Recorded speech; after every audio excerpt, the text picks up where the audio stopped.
Hey, what's up everybody? It's Randy. I was repotting this plant and stopped midway to make this video because I think this is not only important, it's informative, but also a little comical at the same time. So this is the plant from this portrait here, pretty popular portrait, and these pictures here. And so when I got this plant, it was a rescue, and most of the blooms had already wilted and dropped, but it had two really strong blooms at the bottom. So I decided to get it cleaned up, do the portrait of it, put it in a temporary decor pot, and then loan it out while it still had a couple of happy, healthy blooms. So it just finished blooming about a week and a half, 2 weeks ago. I got it back and it was time to get it repotted and ready for its next bloom season, or get it ready for growth season so it can bloom next year. And so I actually took it out and I sat down and it was in this cup here, and I took some snips and cut this off right here. Then I took a chopstick and I just started pulling out moss, pulling out moss, pulling out moss, pulling out moss. And this is what I got. Like this,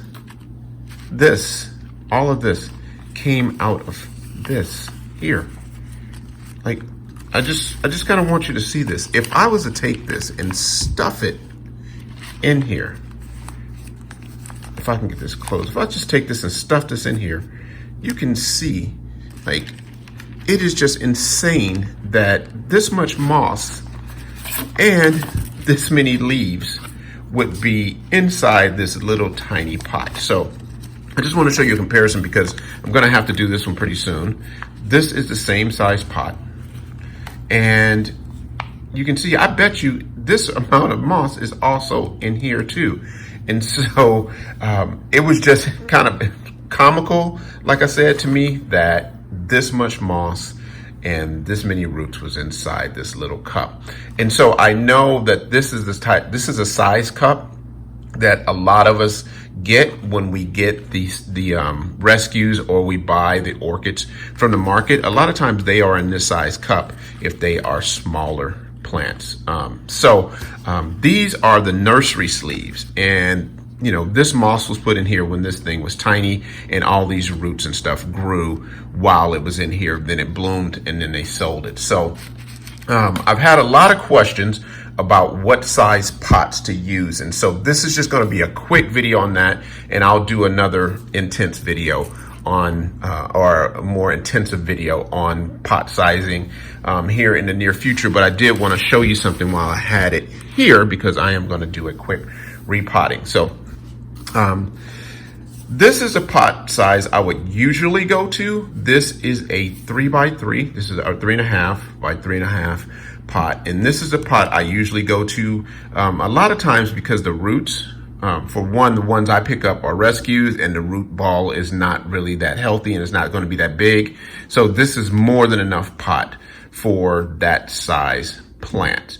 And this was a size pot I was going to use. Unfortunately, I didn't have a new one. So I decided to, just right offhand, decided to use this pot. Now this is a 4.5 by 4.5 pot. You can see kind of the size difference here. And so I decided to use it beforehand, and I'm glad I did, because like I said, this root ball is so big. Now, the way I size root balls, or the way I size my plants, if I can put my plant inside, all right, I'm gonna hold that there, and it get down to where the crown root is. So this is about where I drop my plants to. I'll drop them to about right there. So that is just about where this is going to sit. Now you can see that there's all this room around here on the sides, and there's room in there to get some planting medium in there. That's about where I want to be with my pot size. One way I try to explain pot size to people when they ask me about what size pot, I always say, imagine you have a size 7 foot and you want to buy a pair of shoes that you can grow into within the next year or two. So more than likely, you're probably going to buy a 8 or an 8.5, 9. And that's the way I actually do my pots also. And that is, I want them to have enough room to grow over the next year or two in that same pot. Now, you would think it would make sense to just grab a giant pot and just put it in there and just let it grow. But that is not really the case. I find that the these Phalaenopsis, do a lot better when their roots are a little more compact. And so you just want a plant that's a little bit bigger than the root size that you don't have to replant. You can replant every year after bloom if you want, or you can try to push it 2 years. I know if I put this plant in here, I'm probably going to get about 2 years out of it and don't have to replant or repot. So real quick, so I have that. So that's really why I wanted to show you or make this video, because I just wanted to show you how much sphagnum moss is actually inside those little bitty liners that we all have. And so real quick, I am just going to repot this. You can stick around and check this out. I hope you do. So this is a new potting medium I'm trying. This is the Gullers potting medium. It's sold at the big box stores around my house. And so I just decided to pick some up. I didn't know what to expect. And I can tell you, this size here is pretty much what they call the coarse size. You can see it's a lot bigger. The average size is about that of a nickel. And there's smaller pieces, and then there's bigger pieces of pumice. This side has the fine, and they're really small. And the thing about it, I didn't think I was gonna like, is that it's very inconsistent. There's not consistent size. So on the fine, you can get, dime size pieces, and then you can there's almost dust in there. So it almost looks kind of like a byproduct, more so than just a premium product. But if it's all you have access to, I think it's actually a pretty good product. I was a little weary at first, and I've planted a few plants in here, and I actually like it. This is pumice. It's not, as you can see, it'll break pretty. A lot of people use perlite. This is actually a little bit of pumice stone. It'd be nice if they had a little bit of charcoal in here also, but it works in a pinch, as does, as you can see, sphagnum moss. So if you can only get sphagnum moss, and then you can only get this particular brand, then I say go for it. Just know that you're going to have a lot of inconsistencies in the sizes. So let me see if I can do this on camera in a not chaotic way. So basically what I'm going to do first, and you guys haven't seen me do this, but I have so many people asking about the foam when I use the foam, the styrofoam. And I just want you to know, you can basically just take some of the larger pieces and put them in the bottom there. Just that simple. Just take those, put them in the bottom, and just kind of build that up a little bit. And so if you build up your base to where your,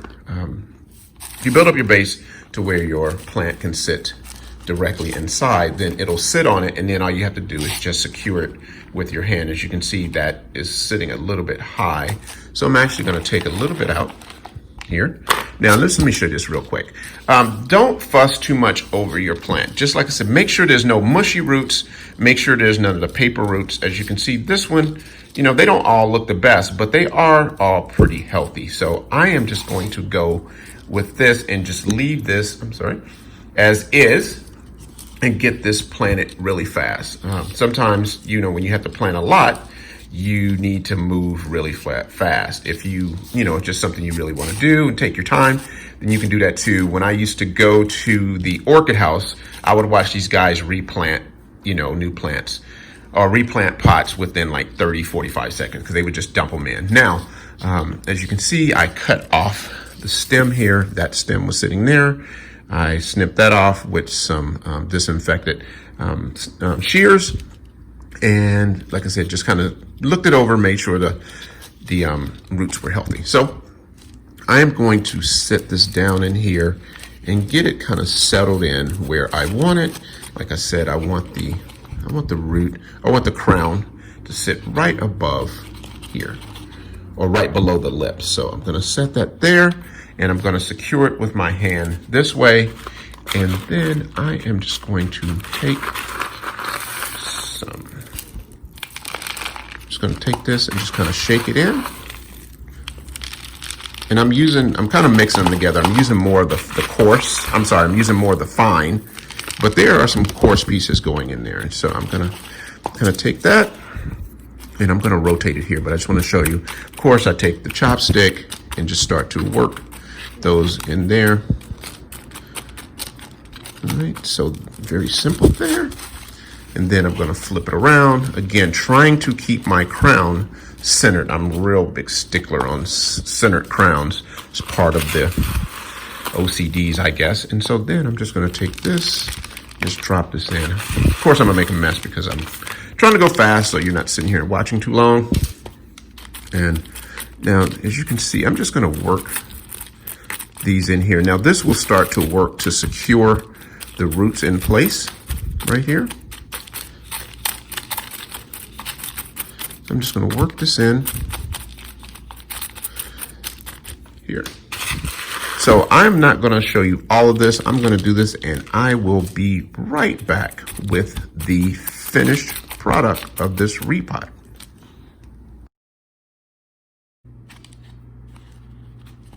All right, guys, so as you can see, I got this all planted up and ready to grow. That's right, ready to grow. Anyway, so yeah, this will go into grow season and hopefully I can get a new spike out of this maybe in January, February. If not, it'll be the following January, February before this actually spikes. So as you can see, I did put the sphagnum moss on top. That's something I tend to do for a couple different reasons. First and foremost, it helps the bark to not float out because I will soak water my plants, and it helps the bark to not float up and loosen up the root base. Two, it creates a layer of humidity on top that helps to keep the bark moist through in between waterings. And yes, I did use the same moss that it came out of. Now, the reason I did that, one, this was a really healthy plant, so I'm not worried about any bad bacteria or anything being in here, and the roots weren't all soggy and nasty. So this was pretty healthy sphagnum moss. It doesn't really break down, and I believe that there is some of the bacteria, the good bacteria from this plant, since it's been in here, since it was in the nursery. I just think that this plant is kind of used to this particular moss, and so it's probably going to make it a little more comfortable. Just an idea, but it's not going to hurt anything. So yes, I did use the same sphagnum moss. Now, that is planted and ready to go. Now, if you want to own this plant, I am going to try something. I'm going to be putting this plant up for auction on eBay. I have an eBay store, and this is going to be the first plant that I put on the eBay store. The link will be in the bottom, and I'm going to wait for this to get a little bit, just make sure that it's healthy and it takes to the repotting, and then I'm going to put this up for auction. Cool thing about this is if you win the auction for this plant, I'm going to also send you a digital copy, this digital copy of this portrait of this plant, so you can enjoy it. Even when it is out of spike, you can always remember how cool and how beautiful this particular plant is. So, like I said, the description will be, or down in the description, we'll have the links to this. Also have a link to the Patreon page, which I'm going to be auctioning off. I'm going to be raffling off, or doing a drawing for another plant coming up here soon. Usually I'm going to do that on the 1st of the month. I am going to, or the 2nd or 3rd of the month, I'm sorry. I am going to auction or do a drawing for a new plant giveaway, and also on the milestones for Instagram. So I know the 500 follower milestone is coming up, so I'm going to actually do a giveaway for that too. So anyway, that is that. If you haven't done so yet, please subscribe, hit the notification button, and yeah, head on over to the Black Orchid Project channel, because there's a lot more information over there, and it's more of a community. So anyway, that is it. Thanks for watching. As always, be safe. More importantly, be kind. Never give up on them. Until next time, peace.